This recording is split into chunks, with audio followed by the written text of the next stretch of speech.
մեկ այլ միլիարդ է։ Ես չգիտեմ, էլի մեր ծորներով ու նրանց ծորներով մեր զին ներողությունատարության համար իրենք պետական պարտք են դրել, ու այսպիսի հայտարարություն։ Պարգևավճարների մասով, բա պետք է այդպես էլ լինել, մեր արած աշխատանքի համար ենք ստացել պարգևավճարները։ Արաս Սիմոնյանին երբ հարց են ուղղում, բա թոշակառուները ստանալ վիճակում են, ըստ թոշակ բարձրացնողները պիտի լավ հագնվեն։ Դրա համար էլ իրենք ստացել են այդ աստղաբաշխական գումարները։ Ես կխնդրեմ այս մասով ձեր տեսակետը արտահայտել եւ նաեւ քաղաքային ինչ խնդիրներ եք առանձնացրել, համեցեք։ Շնորհակալություն հրավերի համար։ Ուրեմն սկսենք այդ արտաքին պարտքից, ուրեմն տեսեք, այսօր մեր արտաքին պարտքը, ինչպես ասեցիք, 14 միլիարդի սահմաններում արդեն պետական պարտքը ընդհանրապես ոչ թե արտաքին պարտքը, բայց եկեք մի փոքր պատմական անդրադարձ անենք մեր պետական պարտքը ինչքան է եղել 2018 թվականին, որ այս իշխանությունը եկել է 2018 թվականին մեր պետական պարտքը եղել է 6.5 միլիարդի սահմաններում։ Այս 7.5 տարվա ընթացքում իրենք տարեկան մոտավորապես 1 միլիարդ դոլարի չափ պարտք են վերցրել, եթե բաժանում եք 14 միլիարդի եւ 6.5 միլիարդի տարբերությունը այս 7.5 տարվա վրա։ Ստացվում է, որ սրանք տարեկան 1 միլիարդ դոլարի պարտք են վերցրել։ Եվ մի քիչ որ ավելի հետ են գնում, տեսնում ենք, որ 2008 թվականին մեր արտաքին պարտքը եղել է 1.5 միլիարդ։ Պետական պարտքը ավելի ճիշտ կներեք, եղել է 1.5 միլիարդի սահմաններում։ Այսինքն մենք այս իշխանությունները ավելի շատ կրկնակի անգամ պարտք վերցրել, քան 2008-18 թվականի իշխանությունները։ Եվ այդ արտաքին պարտքը դարձնելով 14 միլիարդ դոլար, մեր ժողովուրդը իր մաշկի վրա դրա բարելավումը, դրա լավ կողմերը չի տեսել։ Այս պարտքից, արտաքին պարտքից օգտվել են մենակ իրանք։ Բերել են, որպեսզի լցնեն իրենց գրպանները, բերել են, որպեսզի լցնեն իրենց շրջապատի գրպանները։ Դիցուք հենց վերջերս շատ շրջանառվող, շատ խոսվող հենց այդ պարգևավճարներն են, որ այս իշխանությունները իրենց պարգևատրում են։ Պարգևատրում են ու պարգևատրում են ավելի մեծ, ավելի շատ գումարներով, քան պարգևատրել են նախորդ իշխանությունները։ Ուրեմն տեսեք, ես դիցուք բերեմ հենց օրինակը Երևան քաղաքապետարանում տրվող պարգևատրումները, տեսեք, Երևանի քաղաքապետարանում վերջին 4 տարվա ընթացքում 7 անգամ ավելացել է պարգևատրումները, 7 անգամ։ Ուրեմն պարգևատրումները 3 տարվա օրինակ բերեմ, 2024 թվականին պարգևատրման բյուջեն, պարգևատրման գումարը եղել է աշխատավարձի գումարի 5%-ը։ 2025 թվականին եղել է 714 միլիոն, նախատեսված է եղել 714 միլիոն դրամ, եւ որը կազմել է ուրեմն աշխատավարձային ֆոնդի 8%-ը։ 2026 թվականին ուրեմն 1 միլիարդ 128 միլիոն է նախատեսում պարգևատրել, որը կազմում է աշխատավարձային ֆոնդի 12.5%-ը։ Բայց 2025 թվականին, որ նախատեսված է եղել 714 միլիոն դրամ պարգևավճար, այս իշխանությունները, Երևանի իշխանությունները 9 ամսվա դրությամբ կրկնակի անգամ տարեկան հատկացվող գումարի նախատեսվող գումարի կրկնակի անգամ պարգևատրում են տվել իրենց։ Դեռ ուրեմն Երևանի բյուջեի ուրեմն կատարողականը չկա, կա վերլուծություն 9 ամիսների, ուրեմն սեպտեմբերի դրությամբ Երևանի քաղաքապետարանը ինքն իրեն պարգևատրել է 1.4 միլիարդ դրամի։ 1.4 միլիարդ դրամի։ Դեկտեմբեր ամսին Երևանի իշխանությունները իրենց պարգևատրել են 381 միլիոն դրամի, բայց պարգևատրումները չեն ստացել ամբողջ անձնակազմը։ Հիշեցնեմ, որ Երևանի քաղաքապետարանում կա 2300 հոգի աշխատող։ 2300 հոգի աշխատողներից պարգևատրվել են 641 հոգի։ 641 աշխատող 381 միլիոն դրամով։ Հիմա եկեք հասարակ մաթեմատիկական մի հատ վարություն անենք։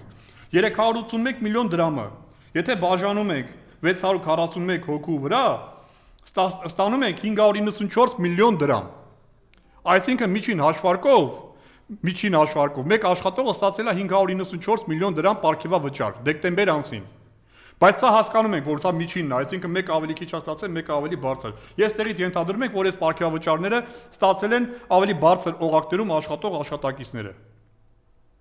Եվ այս պարգևավճարները ոչ միայն բաժանվել է փաստորեն ազգային ժողովում, կառավարությունում միլիոններով պարգևավճար, նաև բաժանվում է քաղաքապետարանում եւ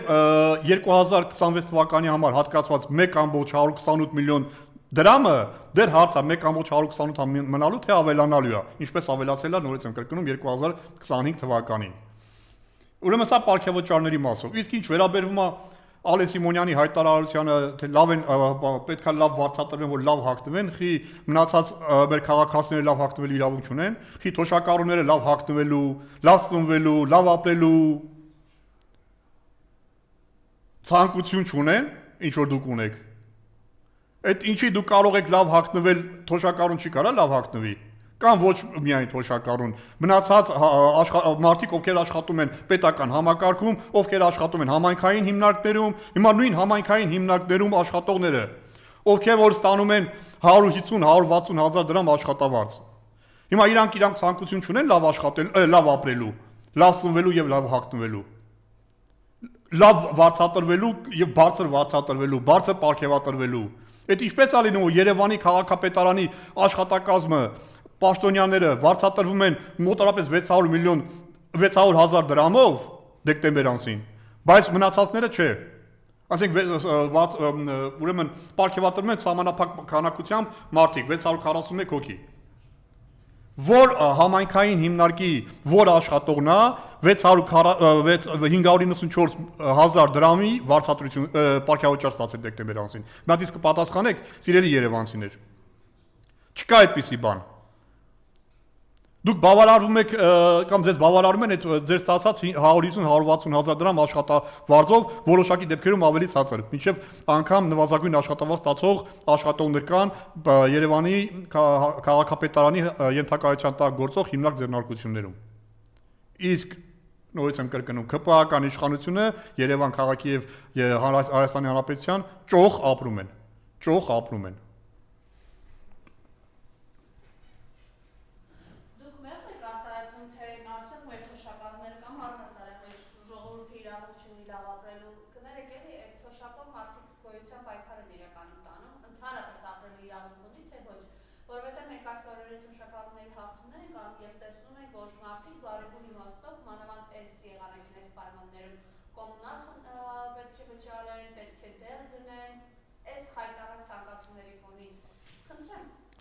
Տեսեք, ուրեմն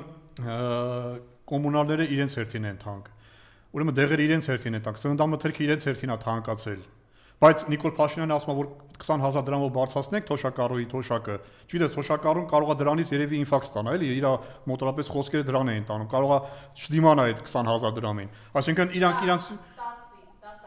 20,000-ը ասում էր կառավարության իսկ ժամանակ, երբ որ ասում էր ուսումնասիրել եմ մի հատ քաղաքացու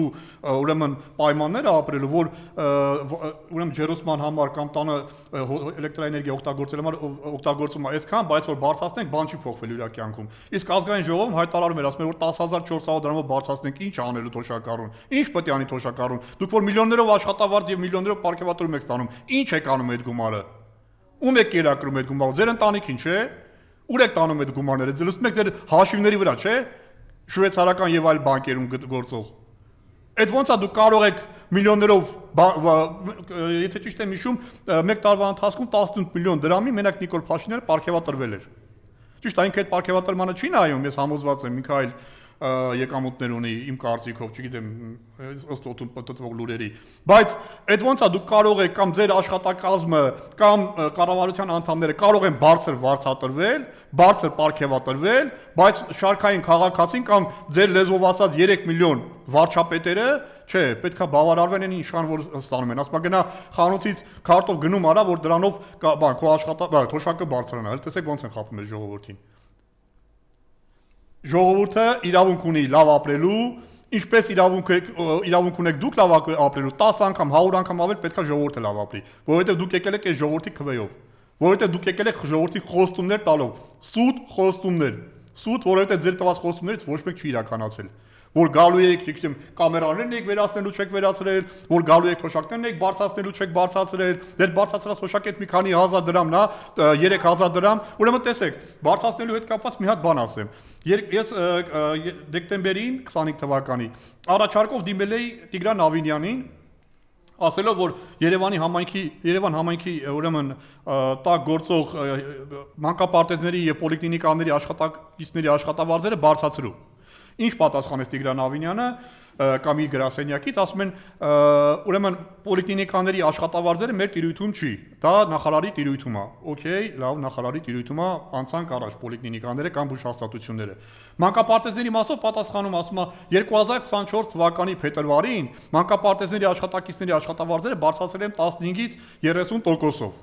որը կազմել է բյուջեի վրա 2 միլիարդ դրամ անդրադարձել կամ ծանրացել։ Տեսեք, ուրեմն 24 թվականի փետրվարից մինչև 26 թվական Երևանի քաղաքացին գույքահարկը 1-ին 1 ավելավճարելու։ Այսինքն 24 թվականին Երևանի քաղաքացին գույքահարկը վճարել է 13.5 միլիարդ դրամի, ու ընդհանուր ուրեմն գումարով եմ ես ասում, Երևանում հավաքագրվել է 13.5 միլիարդ դրամի գույքահարկ, 26 թվականին նախատեսվում է հավաքագրել 26 միլիարդ 753 միլիոն դրամի գույքահարկ։ 1-ին 1 գույքահարկը բարձրացել է, բայց ասում է մանկապարտեզի աշխատողը թվավարարվի այն ինչով բարձրացել եմ 24 թվականին 30%-ով։ Ուրեմն 24 թվականից 26 թվական տրանսպորտը 50%-ով թանկացել է, ասում է չէ, պետքա բանը մանկապարտեզների աշխատողները բավարարվեն նրանով, ինչքան որ ես բարձրացրել եմ 30%-ով։ Եվ ընդհանրապես ոչ միայն մանկապարտեզի աշխատողները, ընդհանրապես մեր կյանքում երկի 2-3 տարում թանկացումներ, բարձրացումներ են, բայց աշխատավարձը չի բարձրանում, աշխատավարձը մենակ իրանց համար է բարձրանում կամ վարձատրությունը ավելի ճիշտ, վարձատրությունը կլինի, ուրեմն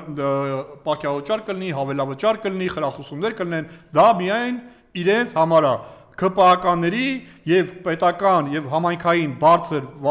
ուրեմն մակարդակում աշխատող աշխատակիցների համար է։ Շարքային քաղաքացու համար չի, ժողովուրդ ջան, չգիտես ոնց են դա մեկնաբանում։ Ու հիմա ինձ ասում է, որ մի անգամ բարձրացրել ենք աշխատավարձը, դա բավարար է։ Հիմա չեն բարձրացնում։ Պատկերացնում եք։ Եվ քաղաքային խնդիրները էս ասում են բանը շնորհակալություն Տիգրան Ավինյանին, այսօր արև ա եղել, հա, ոնց են ասում, որ գալիս է ինչ ձեզ ասում երևանցիները փոխանցեք մեր եթերը։ Ես առաջարկում եմ Տիգրան Ավինյանին առաջարկում եմ Քամուն նշանակել բնապահպանության վարչության պետ, Արևին էլ նշանակել կոմունալ վարչության պետ, կոմունալ բաժնի պետ։ Իրանք իրանց գործը լավ անում են։ Քամին այս քաղաքի օդն է մաքրում, երբ որ քաղաքի օդը կեղտոտ է լինում։ Արևն էլ գալիս է, այսպես իրանց փոխարեն ձյունն է հալեցնում, սառույցն է հալեցնում։ Այն գործակարգավարականները, որ նայում են, զեկուցում են, ասում են տոննաներով ավազ ունենք, աղ ունենք, կուտակած, խնդիր չի առաջանա, բայց որ ձյունը գալիս է, տեսնում եք ինչքան խնդիր է առաջանում ամբողջ Երևան քաղաքում։ Նա մանավանդ բակային հատվածներում, ուրեմն բակային հատվածների համար Երևանի քաղաքապետարանում, ուրեմն ԵԱՍՄ-ի աշխատակիցների մի մասին տեղափոխեցին վարչական շրջաններ, ովքեր որ պետքա բակային տարածքներում մաքրություն անեին։ Այդ մաքրությունը դա չի մենակ չի վերաբերվում ուղղակի ավելանել 4 եղանակին։ Դա նշանակում է նաև ձյան եղանակին կամ ձյունը մաքրել, սառույցը մաքրել, բայց բակային տարածքներում այդ աշխատանքները արված չի ու դա կարծեմ թե նաև արձանագրել են հենց իրենք, Երևանի իշխանությունները, Տիգրան Ավինյանը։ Ուրեմն այս մարդկանց որ վարձատրում եք, նաև պահանջեք, նաև պահանջատեր եղեք, որ այս մարդիկ այդ գործերը անեն, այդ աշխատանքները անեն, դա կլինի բակային հատվածներում, թե մեծ փողոցներում։ Եվ այդ որ ասում եք տոննաներով ավազ ունենք, տոննաներով աղ ունենք կուտակած, այդ աղն ու ավազը իր նպատակին ծառայեցրեք, մաքրեք այս փողոցները։ Մի սպասեք որ արևը հելնի, արևը ձեր փոխարեն ուրեմն չորացնի կամ հալեցնի այս ճանապարհները։ Նորից եմ կրկնում, վերեք արևին նշանակեք կոմունալ բաժնի պետ, բարձր աշխատավարձ նշանակեք եւ բարձր վարձատրեք։ Այդ արևը իր գործը լավ անում է։ Նույնը եւ Քամին։ Չէ, բայց այս կալը այլ մասնակատակը կատակ, բայց այս խայտարակությունը գիտեք ձյունը որ գալիս է ամբողջ քաղաք ուղղակի կապված է ենթարկում եւ ոչ միայն իհարկե, բայց քանի որ քաղաքային խնդիրներից են խոսում, վերջերս միայն Արաբկիրում դուք պետք է կադրերը տեսնեիք, մեքենաները ինչ վիճակում են, զուտ իրար վրա են քշում, այլ քիչ այլ։ Այս դեպքում էլ վարորդներին կմեղադրենք, ասեն անիվները չեն փոխել, անիվները փոխեք։ Այո, հիշում եմ, ես ասում եմ, այն ինչ որ իրանք համար բոլորը մեղավոր են, իրանք մեղավոր չեն։ Իրանք համար միջև իրենց գալը ոչ մի բան չի եղել, իրանք գալուց հետո ամեն ինչ աննախադեպ է։ Ձյունը գալիս է աննախադեպ ձյուն է եկել, անձրևը գալիս է ասում աննախադեպ անձրև է եկել, բոլորը մեղավոր է, բնությունը մեղավոր է, մենակ իրանք մեղավոր չլինեն։ Չգիտեմ, անձրևը մեղավոր է, ձյունը մեղավոր է, բայց իրանք մեղավոր չեն։ Իրանք մեկնաբանությունը դա է։ Այնինչ այս ամեն ինչի համար պատասխանատուն այսօրվա իշխանությունն է։ Այ մարդ ընտրվել եք, իշխանություն եք, ուրեմն ձեր գործը արեք։ Չեք անում, թողեք գնացեք։ Վայ։ Եկեղեցու դեմ, որ իրենք շարունակում են իրենց արշավը, 3 մասեցոտնի թեմից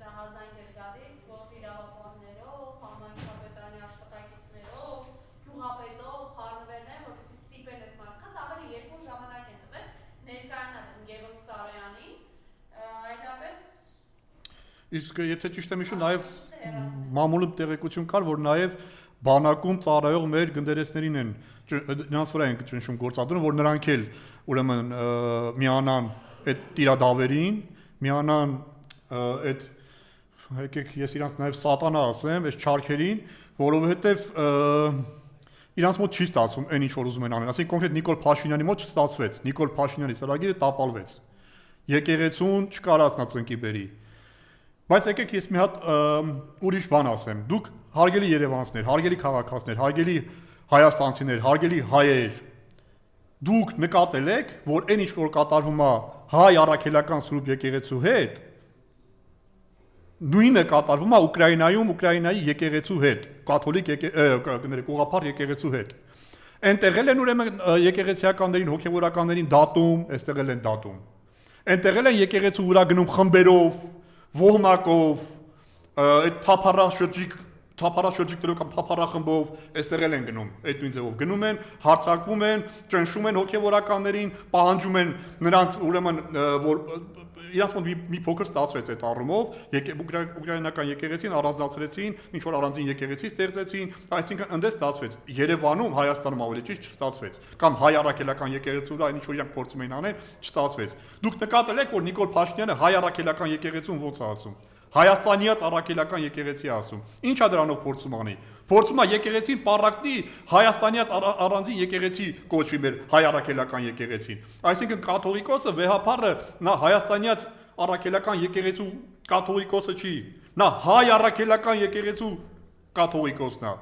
Հայ առաքելական ամբողջ աշխարհի համար է նա կաթողիկոս, ամբողջ աշխարհի հայերի համար։